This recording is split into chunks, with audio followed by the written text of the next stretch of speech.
Hello,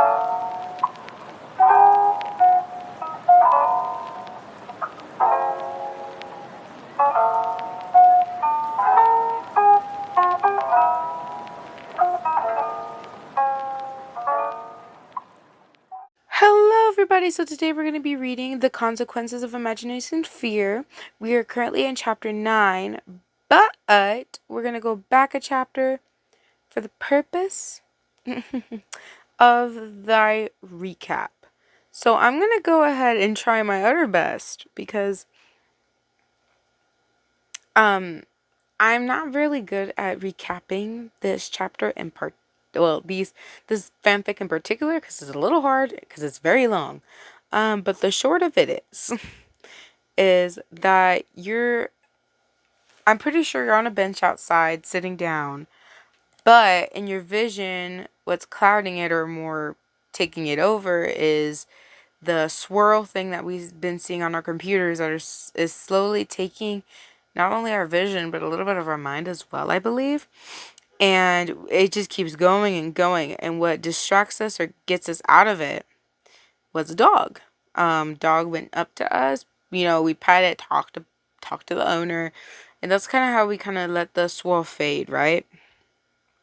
Eventually, we're kind of like, okay, that's a little weird. That's not good. Whatever.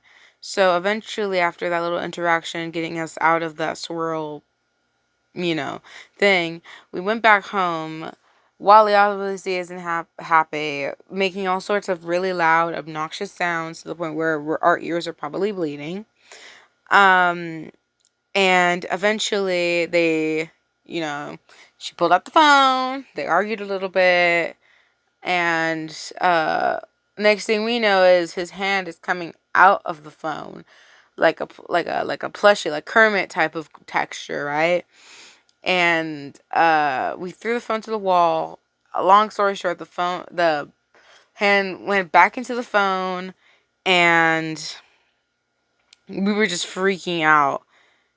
And he was like, "Hey, let's take a deep breath," whatever. They were both freaking out, and eventually they started talking again and trying to get to, I would say, neutral terms. And we finally mentioned about the spiral. He's like, "What spiral? What are you talking about?" And then he convinced us to show him the damn spiral on the computer. He's like, "That is not supposed to be there. And why is it there?" And then we had some secret code. We discovered what it was. If you want to know what it was, you might want to go watch the other video before this one, so you can actually figure out what that means. But yeah, guys, that's kind of what happened. Surprisingly, that was not as bad as I thought. Anyways, we are now officially into these warnings. So hey guys, for the warnings in this chapter is going to be quite interesting. So first there will be mentions of flames. I don't know if there's a phobia for that, but there will be a lot of descriptions and all that type of stuff of flames. Mentions of breaking reality. Mentions of, I would say, like body control is the best way I can describe it. Mentions of spirals. There might be a phobia for that. I'm not sure.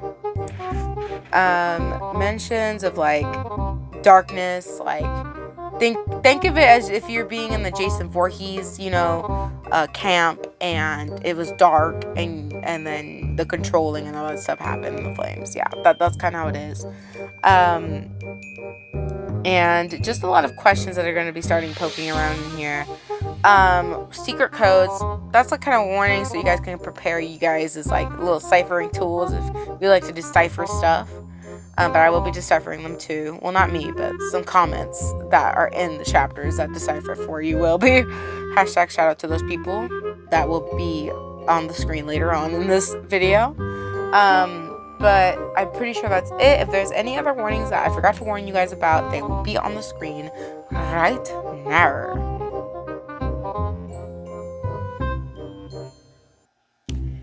You guys have been warned. Chapter 9. A Cup of Tea. Summary. Knowledge is power. It's a well-known fact. A lack of knowledge can be helpful too. Something known only when it's too late. Wally wouldn't leave you alone. After you showed him the laptop, Leaving the phone tilted on the arm of the desk chair so he could look at it, things fell apart. The screen darkened, the walls leaking faster, almost looking like they were pulsing as scarlet oozed out. Almost like the walls were fresh wounds draining blood. Wally stood there, the outline of him steadily darkening as he was a silhouette of himself, a living shadow, with only his eyes left untouched, large and shaking as more gibberish poured from the microphone, too gargled to make sense.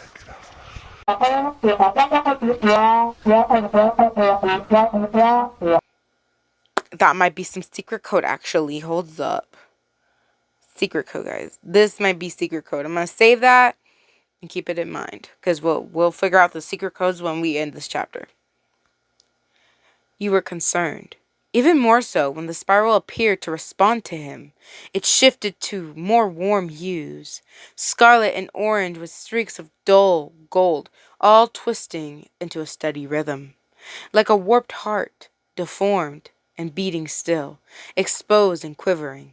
The screen cracked like the screen, a cracked open chest, gaping and still twitching.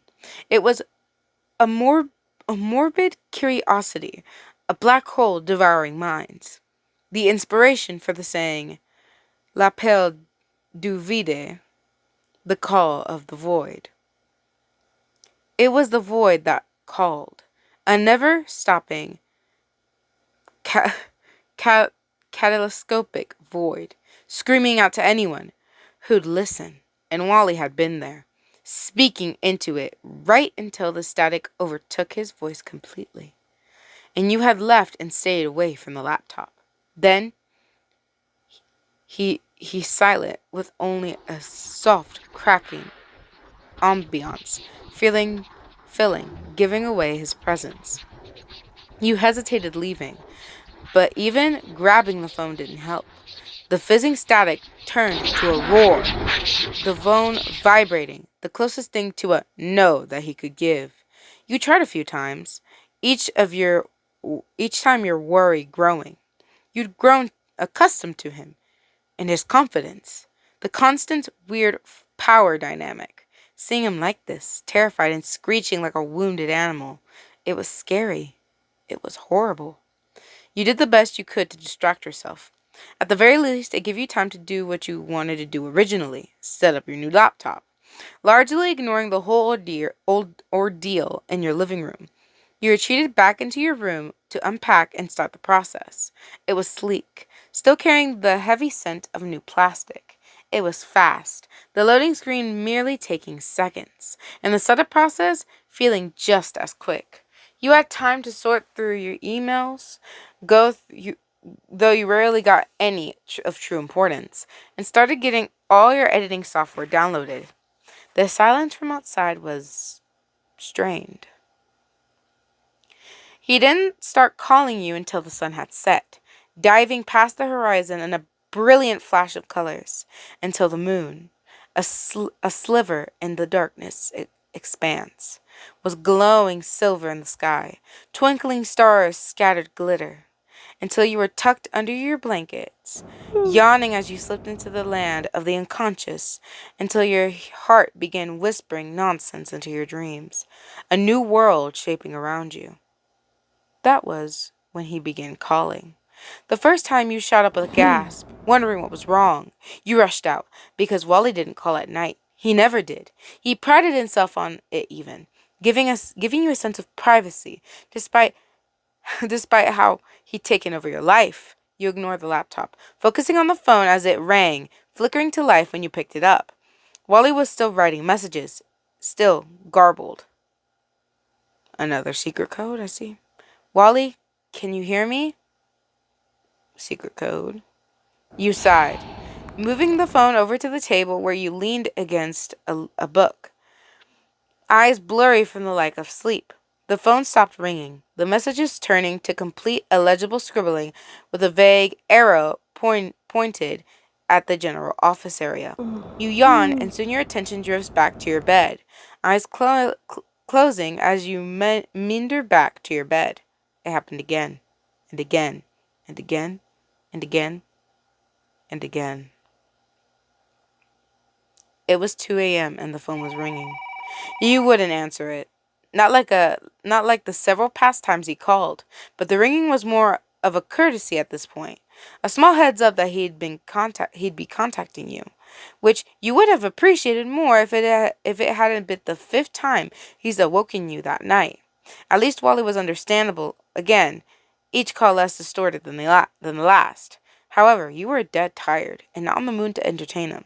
I'm sorry to interrupt you, but we have plans tomorrow. You'll be there. His little quips were vaguely ominous, but in a way you'd grown accustomed to. You came to understand that Wally was just off with wording sometimes, although that could be a lack of sleep or your annoyance at being afraid so often. Maybe you were growing used to having an essential terror parading around your home. Maybe it was some form of Stockholm syndrome. Who knew? You went back to sleep, falling into the pillows with a groan. The blankets felt so warm, so welcoming, so soft and comfortable, like it was made for you, each muscle in your body relaxing as you felt yourself drift off, accepting the darkness, welcoming you. It was 4 a.m. Friend, tomorrow we'll be burning stuff together. Isn't that fun? I've heard it's very cathartic for stressed humans. It was 5 a.m. You were so tired. I know it's early, but must insist you listen to me. Stick to my plan, all right? It was 6 a.m. You shouted at him to shut up. Neighbor, you've slept enough. Don't you think it's time to get up? Doesn't the idea of starting a fire intrigue you? It was 7 a.m. The sun was beginning to shine through your window. Each time you had tried sleeping once more, burying yourself deeper and deeper into the blankets. The crackling ambiance, signifying that he was still on the line, would last long after you fell back to an easy sleep. Wally staying on for reasons unknown to you. This time, however, you couldn't go back to sleep. Your brain sluggishly starting up, unanswered questions piling up. You rubbed your eyes and rolled over, counting up to 10 before pushing yourself up. Visions of the day prior played out in your mind. The sirens and the hand and the distorted walls. The red and the spiral. How it looked like something alive. You got up. You got ready for the day. Though the phone, positioned to see your morning routine in the kitchen, you could see Wally. He was sitting in his grand chair, 2 mugs with him, one set to the side, the other a steaming ceramic mug of yellow and blue stripes in his hand.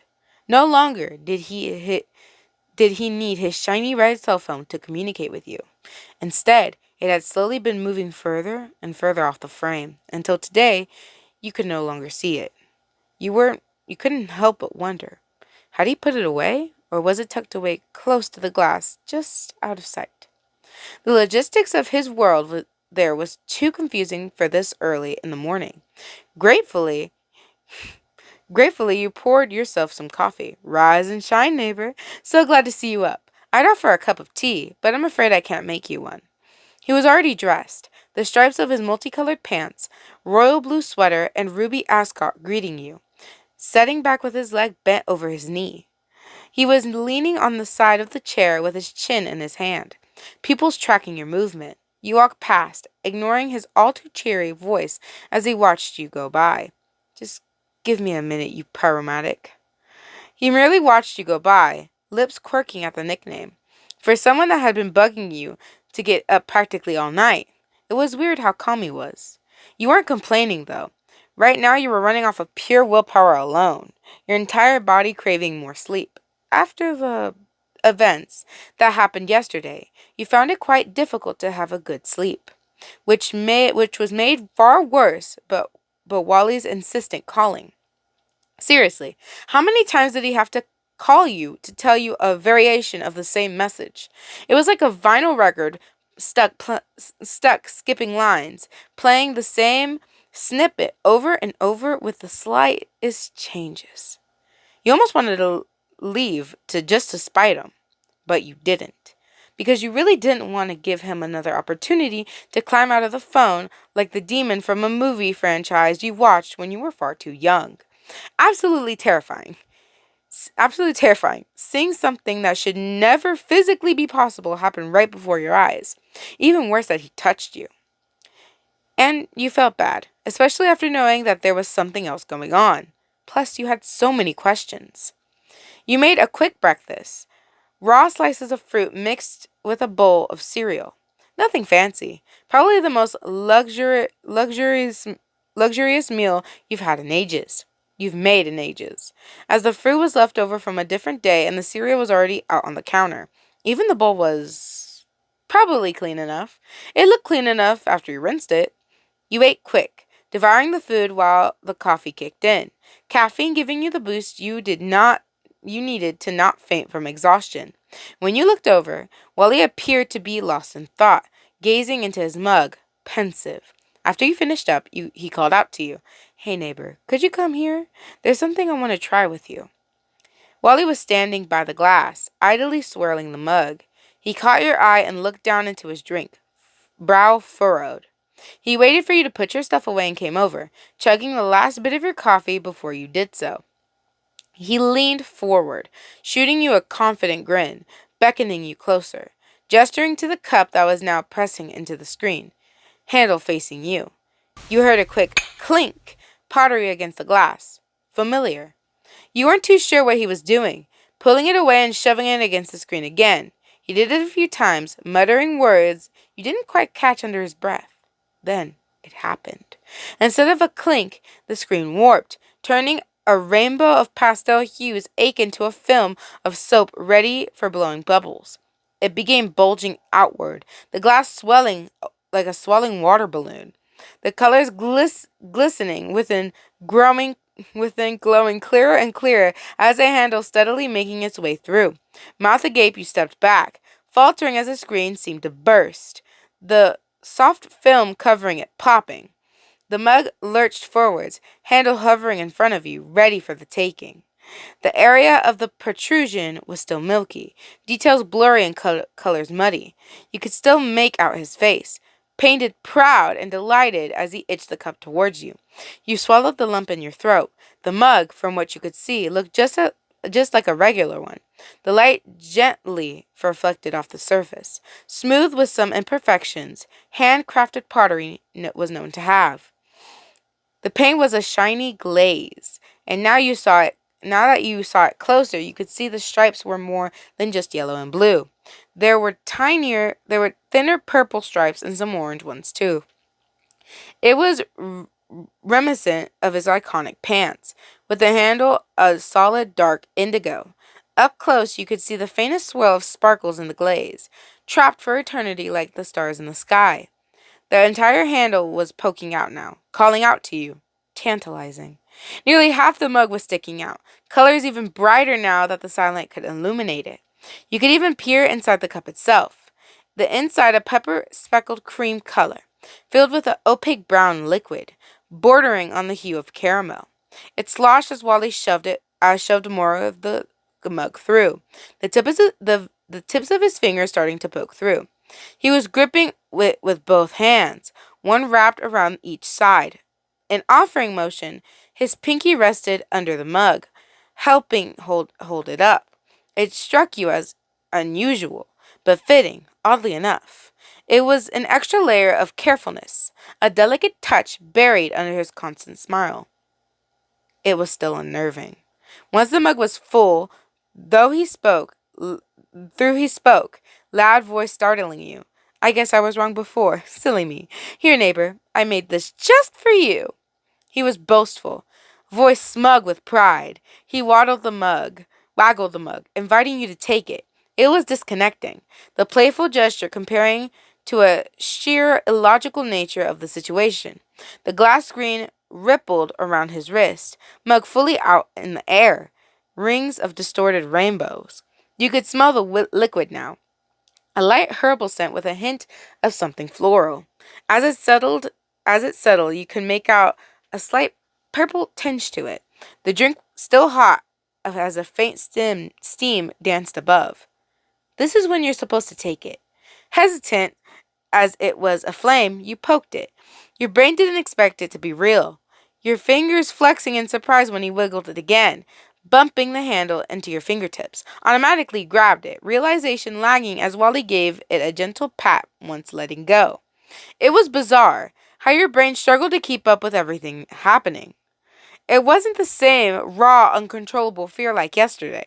You were very you were wary, but not terrified, more bewildered than anything else. The sight was difficult to even watch, not because you felt wronged by it, rather because it was breaking reality. The hands sticking out of the glass were both tiny enough to belong to an image of someone barely 5 centimeters tall in your phone, and also large enough to belong to Wally as he would be in your world. Hands just over half the size of yours, noticeably smaller. It was like your brain was flickering rapidly between viewing the hands in both manners, unable to pick which one was real. You were seeing two things at once, and yet it was a singular. It was sickening. It was fascinating. You couldn't look away. Almost holographic, yet completely solid. The air fizzed around his fingers, rippling and rippling and wavy, like it was pure heat rising from heated asphalt roads. You leaned closer, studying the effect in wonderment. How did it work? Was it like a portal? Was it was it the what was the limit of size, if any existed? What was the limit that could and couldn't go through? Tentatively, you reached out and poked his hand, unable to determine anything about how it was happening, other than the fact that it was happening. Wally stood there and watched you silently, keeping still beyond the occasional wiggling of his fingers. Curiosity bubbling, heart settling once the fear of being grabbed resided, you reached closer to the rippling glass-like substance now making up the screen of your phone. He shifted his hands to make space, head cocked and grinned cat-like. You didn't know what to expect when your fingertips brushed against it, but it wasn't meeting a hard surface. It was just cooler than room temperature, and as smooth as silk. You could see the rippling waving effect but couldn't register it. Like it was something beyond your comprehension. You pressed harder. Intrigue overpowering uncertainty. Surely, if he could reach through, so could you. You tried pushing in with one finger, then multiple when it didn't work. Still, all you felt was the cool glass surface, completely opposing to what your brain was telling you should be there. Wally gave you an apologetic smile and patted the back of your hand to reassure you. I'm flattered, neighbor, but truly you cannot do that. Why not? You can, and the mug went through. Am I doing something wrong? Silly, silly. There are limitations of what should happen, and you come here as one. You coming here as one of them. Trust me. You should have given up trying to get in here. It simply just won't happen. You stopped trying, strangely hurt by what he said. Why not? Think of it of think of it this way. Do I exist as a concept in your world? You frowned at the wording. Excuse me. Something off about how he's speaking. Existing as a concept. He doesn't physically exist, but maybe he did because there was the show. Did he physically exist where he was? He had to, didn't he? The idea, it made sense in a way that was uncomfortable, reducing people down to mere concepts rather than living, breathing beings. But he wasn't wrong. You nodded along, gripping the sides of the mug tightly. What was that why it was here? Because mugs existed in your world too? Wait. If his world was based off of yours, wouldn't everything exist there, including people such as yourself? Although you mused, while some of the residents of home were humanoid, they weren't confirmed humans. Did that mean you turn into a puppet if you went there? With a flourish of his hand, he interrupted your thoughts. Smile cocky. Of course your world knows about me. After all, I am the most. You couldn't stop the fond smile from forming, rolling your eyes playfully. He was the most something, though you didn't know what. He giggled to himself, after pronouncing the word ha rather than actually laughing. At first you found it unusual, incredibly so, but now it just seemed more him, unique and almost endearing. It had the had the circumstances been different. Though you were only to admit to yourself, hearing his laugh was comforting after last night. His eyes were half lidded, but his pupils were still latched onto you, observing your every move. He seemed pleased at your reaction, preening under the attention. There was a moment where neither of you moved. You didn't want to change the subject, curiosity pumping through your veins, molten with the need to understand, at least, understand some part of the situation. He simply watched, reaching a hand on the side of his face. You knew he was prolonging the moment, but you didn't know why. As far as you knew, there was no need, no reason. He was just drawing it out for the sake of it. Perhaps only for the purpose of keeping you there longer, but you tried reasoning with your impatience. He hadn't opened up like this before. Maybe it was difficult. Maybe it was hard to explain.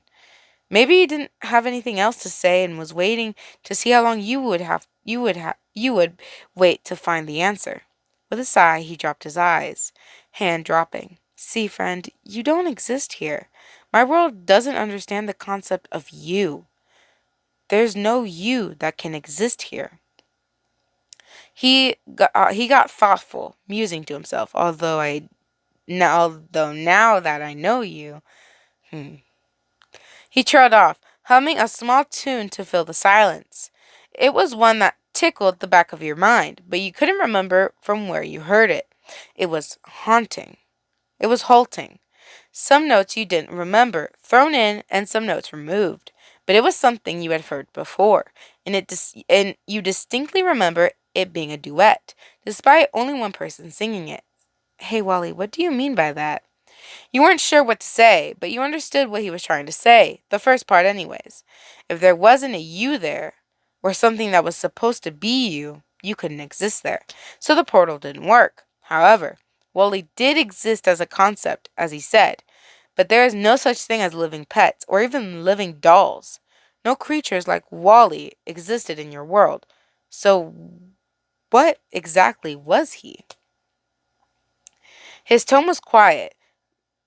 M- m- m- Melancholic? I can't say it, sorry.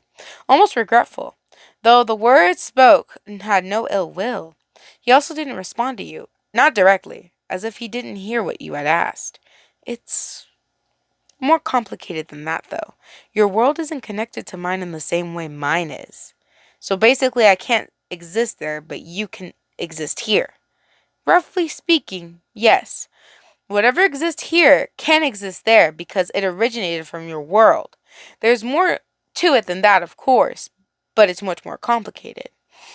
You don't need to know the specifics. Hopefully that answers all your questions. He pretended to boop your nose to emphasize the you in his response. The explanation was purposely short though, and you couldn't help but feel that a large portion of it was missing, completely untouched, like there was something he didn't want you to know. Your boot bounced off on the ground, playing with the mug's handle as you stared him down, giving him a dose of his own medicine, so to speak. Wally met your silent challenge by smoothly changing the subject, clearing his throat with a small cough. So, how's the tea? It's one of your favorites, isn't it? I checked. You used to drink it when you lived in the city. It's. Your stomach dropped, and you finally recognized the scent was wafting from it. He was confident. He knew that he was right. The questions merely for show. His eyes were too large again, the sensation of being flayed open returning. Your soul being peeled back layer by layer for him to observe, to learn. There was no way he could know, because you didn't drink this blend anymore. You couldn't find it around here, and you gave up a long time ago before Wally burst into your life. You peered into the mug, swirling the tea as your chest grew tight. The peaceful moment shattered. You forgot your questions as your mind flooded with all sorts of scenarios to explain how he knew. All the different moments you could have let it slip, or he could have seen it stashed away while you were cooking. There was no way he could know. Oh, I'm so glad I got it right, neighbor. You, you're ever so hard to please. I worry about you. He pushed past your silence. It's okay, though, because we're friends, aren't we? And friends do kind things for each other. You didn't speak. You couldn't speak. You're comfortable, yes? Because we have another pressing matter to discuss. Now, I shouldn't be so upfront, but you left me no choice. You must destroy that laptop of yours. His gaze was burning, and you couldn't move. Your legs didn't listen to you. Even the subconscious foot tapping had stopped. You could still move your arms, but only to the degree that you could drink some of the tea, which was now solidified by the reminder that you didn't know how much he knew about you. Eternally, you agreed with him. The laptop was busted and was creeping you out. However, his method of convincing you was infuriating. This was exactly what wanted to, this is exactly what you wanted to ask him about in the first place. And he didn't have to keep waking you over and over again last night just to tell you something that he could have said when you were well rested and actually awake. Today, in fact, today, in fact, is the day we should do it. You know, now you know, I suggest burning it, which I think we should do it right now. You, you did just eat after all. I know you've got all your human needs taken care of. You didn't move. I know you can hear me, neighbor. We need to go destroy. We need to go destroy that laptop now. You didn't move. Body paralyzed. He narrowed his eyes, searching your face for clues, scrutinizing every detail. Looking you over, he found that what he was looking for, a little detail in how you were holding the mug. Ah, I believe I know what's happening. Sorry about that. I didn't know you were so sensitive. He blinked. Can you move now? Everything felt weird for a moment. A chill so strong you shivered washing over you. After a few moments, the world got clearer, colors brighter, and you felt less tired. You hadn't felt this alive in days, not since Wally entered your life. Had he been doing something? Draining your energy? Is that why your emotions have been so out of control? What did you just do? How long have you been doing that? And how did you know about the tea? Wally got up from his chair and shrugged, neglecting your questions, pretending to smooth out nonchalantly wrinkles off his shirt. Okay. Running a hand over his royal blue pompadour. He carried his own mug off screen and reappeared with a pile of scrap paper in his arms, a mischievous grin spreading on his lips. So, you ready to burn it till crisp? And secret code! Oh my god, yes! Okay, let me see the comments. We're gonna look in the comments first to see if there's any secret code in here, because I do enjoy people. Okay, I think.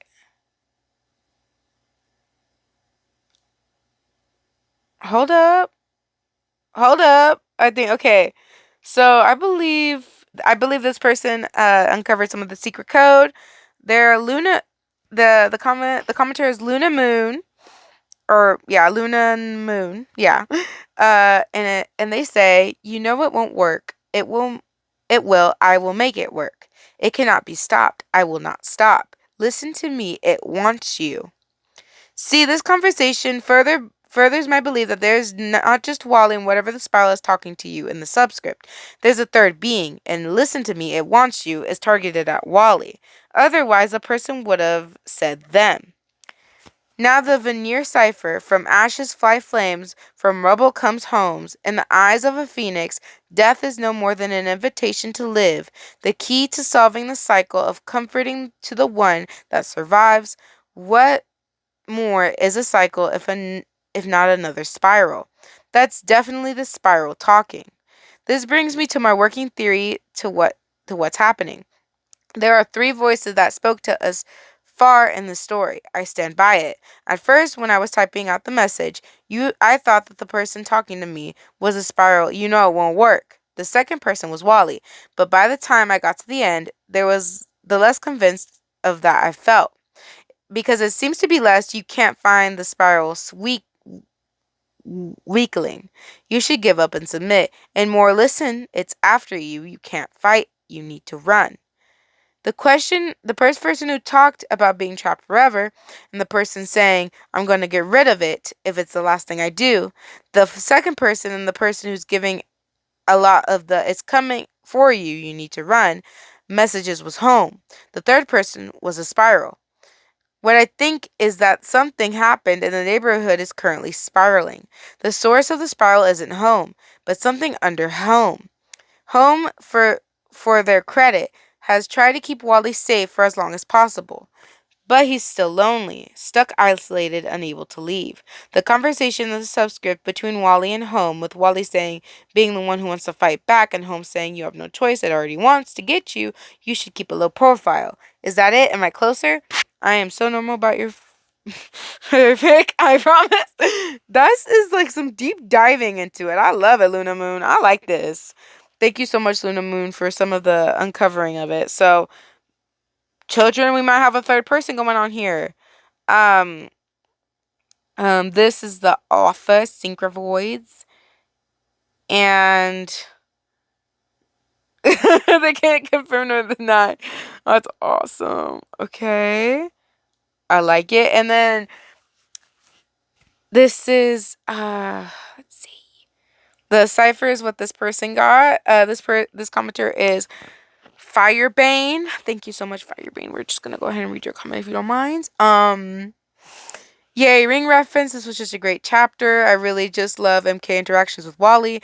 They're always so flabbergasted by everything he does. He's just in his own world, acting like, yeah, I'm so cool. As for the ciphers, this is what I got. First person, second person. You know it won't work. It will. I will make it work. It cannot be stopped. I will not stop. Listen to me. It wants you. Infinite death isn't Ving. And I think I did it wrong again. It's okay, girl. It's okay. Oh, infinite death isn't living. Okay. Okay, so those are the snippets of it, and this person really went into detail. Well, again, I like to say thank you, Luna Moon, and thank you, Firebane. I appreciate your guys' comments. You're really helping us out because I suck at unciphering things. It's just a nightmare, but it's entertaining at the same time. I'm like Detective Leslie in this bitch, but you guys are the detectives, so I leave it to you guys. But thank you so much. Now let's go on to the next chapter, guys. Wait, hold on. No, I don't think. Hold on. Before we leave, I'm gonna go ahead and see if anything, if we made sure we got all of the ciphers. Yeah, we did. Okay, we did. We did.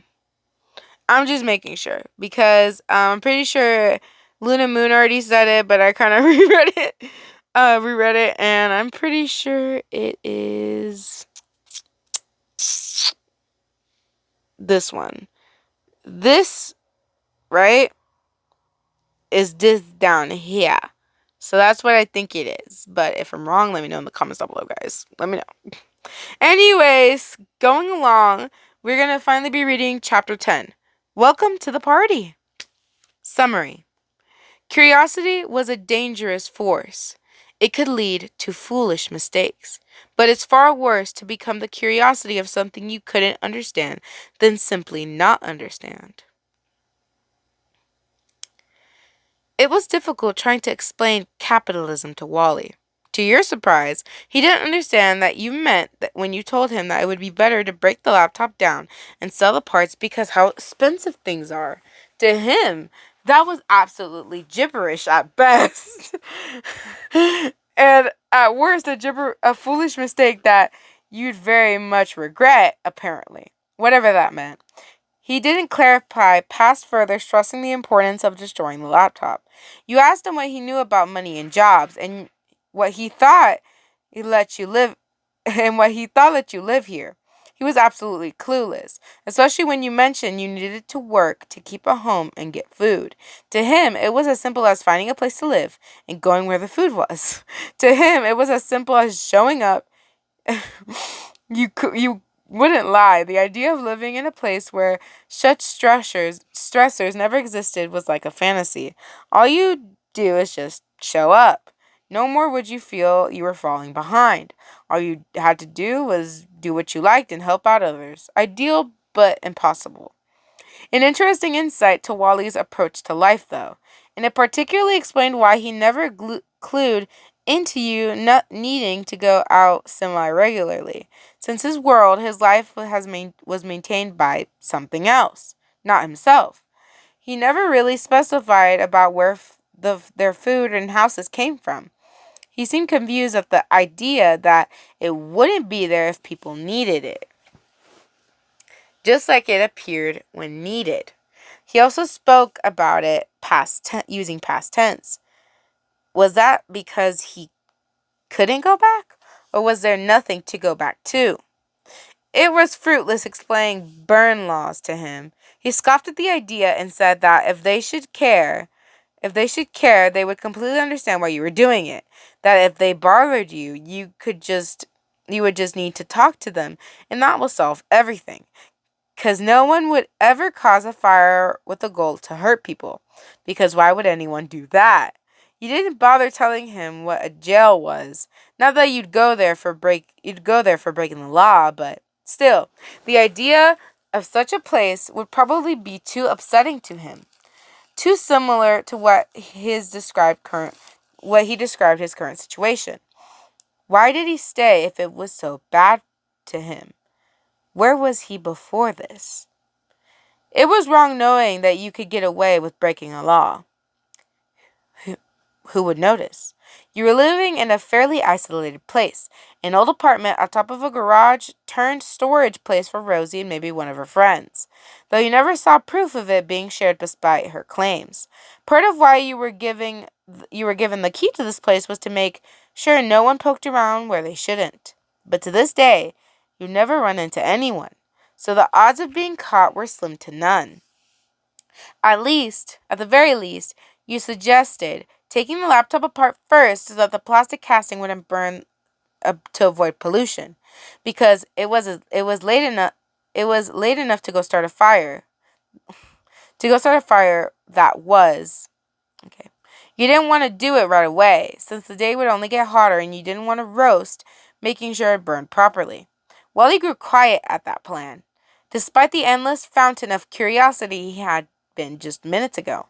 You thought it was because it required waiting, since he could be rather impatient at times, especially when it came to nebulous things he couldn't explain.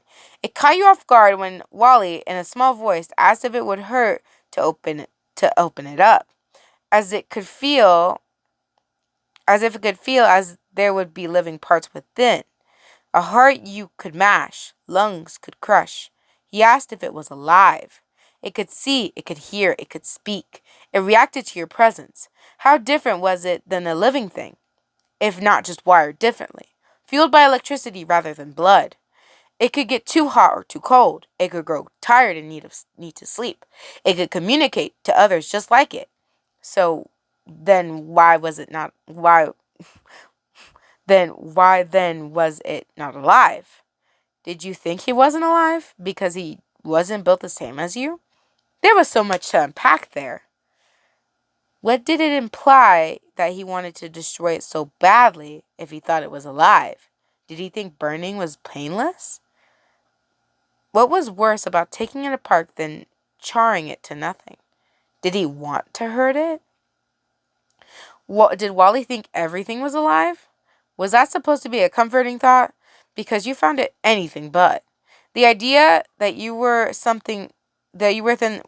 within something alive, something living and breathing and existing, it was horrifying. An existential way that felt unnatural. But then again, as Wally said, it was because you only thought a living thing could be wired like you were, of flesh and bone, blood and organs. What was he made out of? There was one last thing to discuss after he swayed you into agreeing with his plan. Just what did he mean when he said you were sensitive? Sensitive to what exactly? All he did was blink. Just blink, and it felt like you were rebooted. Like a veil had been lifted between wherever you had been and the rest of the world. Like you were freed, but from what? He had done something, and you wanted to know what it was. I won't do it until you tell me what you meant. Wally had progressively gone from carrying the stack of papers, playing with it, currently folding a multicolored piece of paper into an origami crane. He was laying on the ground, legs kicking over his back. He actually had small horts on the bottom of his shoes. That was, in your opinion, objectively cute, and his sleeves pulled back. The paper was was in a strewn-out pile to his right, a growing collection of origami cranes and flowers to his left. He hummed, sparing you a glance. What are you referring to this time? Is this about the laptop not being alive? I'm talking to you about calling me sensitive. Sensitive to what? It's just a word, friend. Maybe you heard me wrong? I heard you clearly, Wally. What does it mean? I won't move until you tell me. Oh, neighbor, you shouldn't worry about it. In fact, don't even think about it. You're perfect just the way you are. He made a small heart with his hands and smiled wide, adding to it with a teasing wink. Could you stop swearing, though? If you're really worried about yourself, you wouldn't catch me saying such words. He laughed, eyes curling upwards in a way that was strikingly familiar to a content cat. His legs kicked lazily, occasionally bending far enough that you could see the little hearts on his shoes, swaying happily in the air. He pulled out an origami flower from his pile, made of paper with orange, with little dots of red and yellow. It was a small rose, layer upon layer of folds made with to create a stunning illusion of petals. Attached to a long stem he made, it bobbled in the air. With a tilted head and a soft smile, he offered it to you, the stem long enough so that it could push through the screen, appearing in your world. His smile got wider at the sight, the same rippling effect distorting the glass. Here, friend. You sounded upset earlier, so I made this for you so you can feel better. You sighed, stretching forward to grab the gift. This was the second one today, if you included the mug.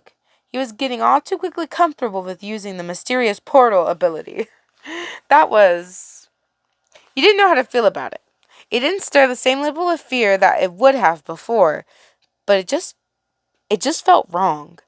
It wasn't natural. Each time that the pounding in your head got worse, and a headache getting stronger whenever you dared look at the sight. It hurt your eyes, seeing things without actually seeing, trying to perceive that was impossible. Like the rose, it was hovering in some middle ground between the same tiny rose from the screen that being the size of your hand, petals flickering between the two sizes, too fast to understand the blurry and fuzzy like the air around it was glitching, something looking like there was nothing at all. He pushed it more of it through, tossing it gently so it fell into your hand. Freed from the portal, it was the size of a regular rose. It felt normal, too. It was an anomaly. It was an abomination. Yeah, I think abomination? Abomination. The orange was bright in your hand, laying there innocent. It was almost enough to distract you. Thanks for this, but please answer my questions. We can do the burning tomorrow if you don't want to tell me. Placing the rose down, he crossed your arms with a huff. His grip on the half-made bird he was working on tightened, eyes narrowing. Don't joke about that. We have to destroy that thing. Then just tell me, and after I'll start the fire. It's too complicated, neighbor. You wouldn't understand. Could maybe explain after we destroy the laptop, if you really insist. Why should I trust that? He quirked his head, eyes still narrowed. Why wouldn't I tell you I'd do something and not do it? I care about you, neighbor, and if you're worried, I want to help. If you're worried, I want to help you. But it can't be now, okay? Just please wait a little longer. I promise I'll tell you then, okay, friend? He held out his hand, pinky finger sticking out. I'll even make it an unbreakable promise, if it would make you feel better. You sighed but agreed. I'll wait, but you better explain it to me in full detail. Sticking out your own pinky finger in a mini cry of his actions, you bonked it against the phone screen, communicating in his own language without risking melting your brain. Again, it felt childish, yet also felt more serious. That he was actually going to do it. It actually was an unbreakable promise. Now that it's with that settled, you better get started. The day became a blur after that, between scouting out and making sure the fire pit had no chance for the fire to spread, and preparing for the actual burn. You didn't have time to do anything else. Wally insisted on joining you. Your photo, your phone to start. Whatever his motives, it was nice having him around. Time moved even faster. It felt like all you did was blink, and then you were there. The fire pit was a 5-minute walk from your apartment, partway in the field surrounding the place, where there, with dirt and the remains of some gravel, the stones no longer covering the ground. They were 3 dried logs as thick as your torso and around the pit, held up by cement blocks to make them easier to sit on. The cleaning process included removing various twigs and leaves that had built up over the seasons, taking the kindling you could from it and throwing the rest away in the compost. The grate-like dome covering with a large hole in it, metal twisted and rusting, so you got rid of that. It all accumulated to this. You collected a pile of paper that had been there before, deceptively innocuous. Innocuous? Paper cranes and crumbled balls. Your personal contribution to the paper kindling, rained down, joined by your collection of twigs and strips of torn cardboard. Then you piled on actual logs, starting with 3 small ones in a pyramid, and leaning 2 large logs against them, making sure they all balanced correctly. You showed it to Wally, grateful you weren't alone when he gave his approval. It was time for the next step, setting it ablaze. It took a couple seconds for it to catch fire. The matches were thrown in. The fire started slowly, the orange glow teething at the edges of the paper. The dark marks the sign of nearing fate. The laptop sat beside you, its presence louder than yours. The smoke blew away from it, the growing flames burning in the opposite direction, like it was more than an object, treated more worthy than a living being with which the smoke would choke gladly. That wasn't normal. Like it had a will, like like one it could press on into others, reshape the world for more convenience. How the setting sun was brighter where you sat. How the log you sat on was free of webs and dirt. How the bugs that should be out were mere quiet. The drum of nature silenced, bubbled, and cast it in a glass prison. You were left watching as the flames grew bigger, yet curved away from the laptop, pushing back by invisible glass. That couldn't just be a coincidence. The crackling was a low purr, filling up the air in a way you could feel, spiking into a growling when you dared touch the laptop, like it knew somehow what was happening, like it was inside you, watching through your eyes, taking refuge within. You grit your teeth and ignored it. It was just your anxiety playing tricks on you, nothing else. You glanced down at the screwdriver, small and innocent in your hand. You had a job to do. So then why did it feel like a mistake? The laptop shell was tough under your hands, slipping the screwdriver into the right holes made harder by the settling darkness. The phone buzzed beside you, the brightness turning up to help shine on the laptop. But otherwise, Wally stayed quiet, transfixed by what you were doing. You tried, with the cooling evening air feeling colder than it should, to remove all the screws gracefully. You ended up dropping the screwdriver on the ground. You could feel it watching you. It was angry. Cursing your clumsiness, you bent down and searched for the ever-important tool, tired of things being drawn out. You felt like a toy being tossed about, between the odd presence of the spiral, whatever it was, and Wally's constant attention, held tight in both hands, each side pulling you closer, tugging you away. It was worse now, when you couldn't pretend that nothing was happening, because you could feel the laptop bulging in your arms. It was faint, a little lump that appeared and disappeared in a palpitating rhythm. It shifted positions each time, just enough so you could feel it move. When you checked, nothing was there. That is fucking creepy. Nothing was happening. There was nothing wrong, yet you could feel it. The lump drawing small circles around your hand, slipping closer and closer to your palm. It was trying to get out. You slammed it down onto your lap, jamming the screwdriver into the small opening into the shells and prying it apart. It split with a sickening crack, the plastic snapping and the tiny screws flying out. You felt around the insides with the screwdriver, wedging the tip so you could, where you could, and pry it all out. Each time some fell out, there was a high-pitched buzzing sound that spiked, a pained whine, as if Wally had been right. You were helping it out right now? It crumbled into a pile by your feet. Bits of green and wires littered on the dirt. You made sure to keep it all close.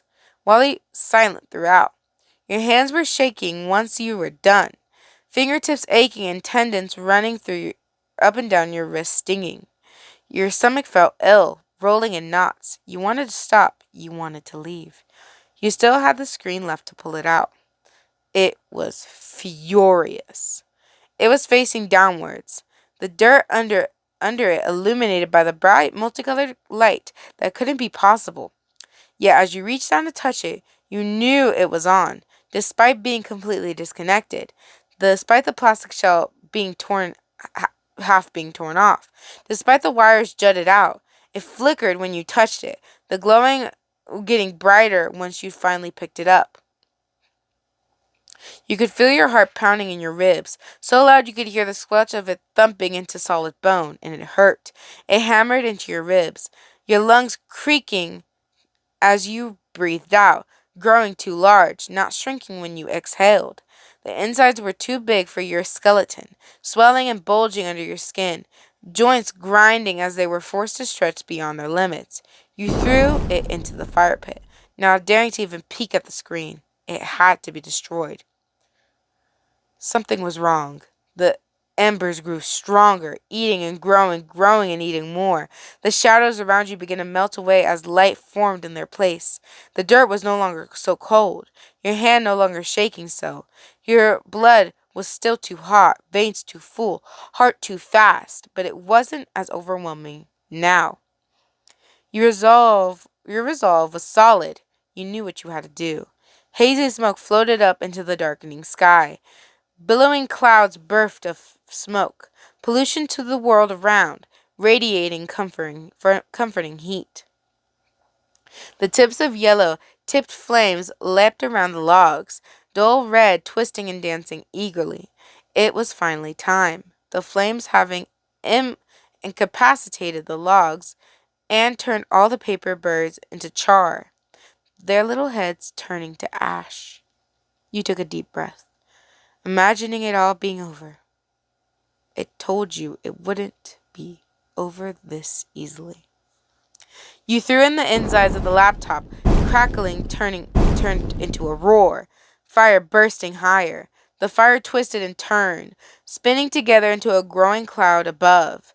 The orange burned brighter, gold melting into lavender, violet into icy blue. The tips twisted into themselves, forming searing bubbles of pure fire. They spun, heat circling into swelling spirals, folding into themselves. The entire pit became a bonfire of multicolored spirals. Sparks flew off, orange and yellow, blue and purple, green and pink, spewing into a gaping sky above, becoming comforts to rain down once more. As the base of it was warping more, the log a skeleton of its former self, the computer parts melting into a green sizzling coating. The sight of it would be relieving, but it was wrong. It was hypnotizing, seeing the unworldly display. It was growing taller than yourself, despite the lack of the new wood for it to harvest more strength from. It twisted higher, molten trees reaching into the heavens. Flames the grasping fingertips. Above your head formed a large hole, a splotch where the fire became a vortex, spinning and spinning and spinning until it became something new, something dangerous. Within that peered upon you and I, twice your size and swelling even bigger. It was stunning, it was horrifying, it was overwhelming. Its gaze made your hair stand on its end and your ears ring as you had been struck. It turned the air into ice and stripped away the ground underneath your feet. It made your teeth chatter and eyes burn, a wave of dizziness slamming down on you. It was too much, too fast, too everything. It gaped larger still, a mangled rows of teeth sprouting from the flames around it, long and curved out towards you, aiming at its target. The dark hole was watching you, the pupil within dilating when you shrank back. The instincts torn between the need to flee and another need that wasn't your own, yet still trapped within you. Part of you was excited, a treacherous need blooming under the eye's attention that was flourishing, roots twisting into your narrow, comforting your body to throw yourself into the eye, the mouth. You got up, not knowing whether you were trying to run away or get closer. Regardless of your intentions, it twisted closer. An organic body creating a skin of fire. It was slowly ripping into itself, shredding large holes into the fire, spirals bubbling apart as it peeled into a honeycomb of eyeballs, pulsating pupils locked on you. You could feel their gaze, hundreds of eyes of all sizes staring at you, neither blinking nor able to. You could feel it now pushing you down, dragging you towards it, forcing you to crawl. The flames contorted, winding higher and higher, curving until it was becoming a roof above you, becoming the sky you lived under, you would die under. The edges licked closer, eagerly lapping at the ground, the spirals reaching out, wishing to touch you, to become you. All you could see was the eye, the mouth, the both that was neither. It called for you. It was devouring you. You could feel the teeth burrowing into your skin, nipping at your shoulders, at your hands, at whatever it could reach. The prickling of skin rubbed raw. The eyes weren't hungry, they were starving. And you were the apple they sought, beheld in their eyes. The swirling, spiraling mass of flames loomed taller, all seeing, all unpressing, connecting with the planted seed within, feeding you its thoughts. Your brain was static, empty without thought.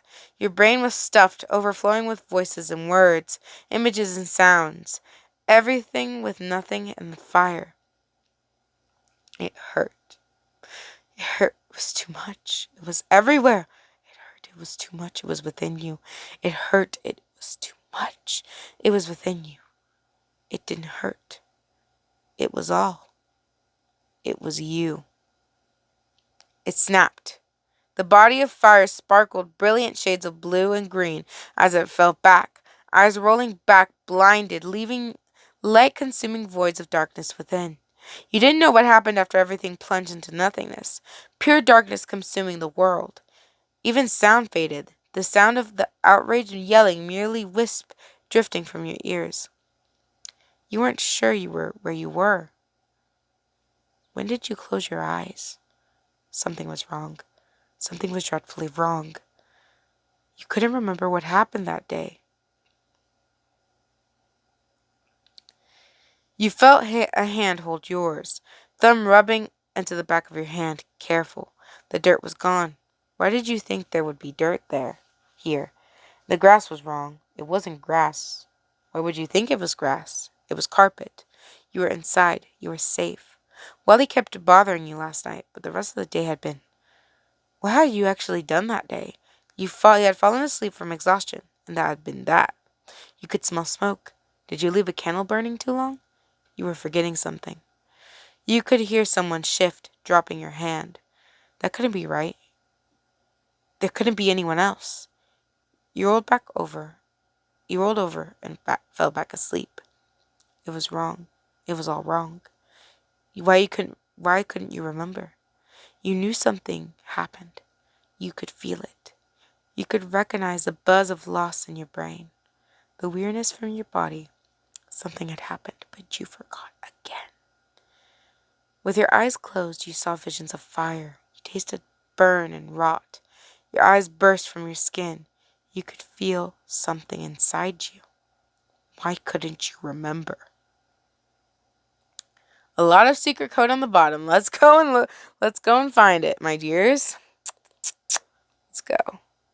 Okay, this is from Ruler of the Universe. Let's read what they gotta say. Oh boy, clearly things are taking a turn for the worst. Got to this chapter early, so I decoded at the end text.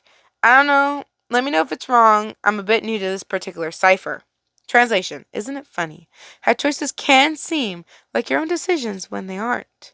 How you can think without owning your own thoughts. How fragile the mind can be. How the key difference between illusions and reality is no more than a matter of perspective. It's vanity to think yourself exempt from my reach. Do you understand? No longer shall that matter, for I have found you, and you have become in me. And for you I shall give you a gift. For you know of me, and will become as I am, and I will envelop you. Escape is no more than a generous delusion I impart upon you. Wow! I I absolutely hate that upon translation that the key to the cipher was you can't escape fate. Yeah, that's not ominous at all. But anyway, thank you so much for the offer. I love the story so much. I've always believed that Wally is an incredibly sassy character. I love the way you write him. Can't wait for more. And the author, who is Synchrovoid, said that they got the cipher right. Oh my god. Oh my goodness, guys. It's already an hour. Oh my gosh.